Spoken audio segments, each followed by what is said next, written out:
আজ ছিল দিব্যার পরীক্ষার ফলাফল প্রকাশের দিন, তাই বাড়ির সবাই দারুণ টেনশনে ছিল। কিন্তু দিব্যা একদমই শান্ত, কারণ ও জানতো সে অনেক পরিশ্রম করেছে এই পরীক্ষায়, তাই নিশ্চয়ই সে পাস করবে।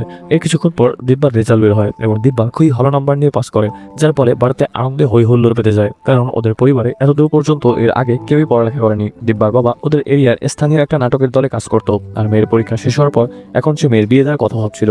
তাই একদিন সে দিব্যার জন্য একটা পাত্র দেখতে যায়। এদিকে দিব্যা যখন এই খবরটা জানতে পারে, তখন সে খুবই রেগে যায়। সে ওর বাবাকে বলে, আমি এখনই বিয়ে করতে চাই না, আমি শহরে গিয়ে আরো পড়ালেখা করতে চাই। দিব্যার বাবা ও দাদু কিছুক্ষণ ভেবে শেষমেশ ওর কথায় রাজি হয়ে যায়। এর মধ্যে একদিন দিব্যার এক বন্ধু, যে ওর সাথে একই কলেজে পড়ালেখা করে, সে ওদের বাড়িতে আসে। ও সবাইকে অভিবাদন জানায় এবং কিছুক্ষণ ওদের সাথে গল্প করে। এরপর ছেলেটি চলে যাওয়ার পর দিব্যার বাবা জানতে পারে ওই ছেলেটি দিব্যাকে ভালোবাসে, আর দিব্যা ছেলেটাকে পছন্দ করে। ছেলেটার নাম ছিল কাবির। দিব্যার বাবা কাবিরকে ভীষণ পছন্দ করে ফেলেন, কারণ তার ভদ্রতা, ব্যবহার আর সবচেয়ে বড় কথা, সে দিব্যার প্রতি যা শ্রদ্ধা রাখে তা দেখে দিব্যার বাবার মন ভরে যায়। দিব্যার বাবা ওদের সম্পর্ক মেনে নেয়। পরবর্তী পার্ট দেখতে ভিডিওটিতে একটি লাইক দিয়ে চ্যানেলটি সাবস্ক্রাইব করে আমাদের সাথেই থাকুন।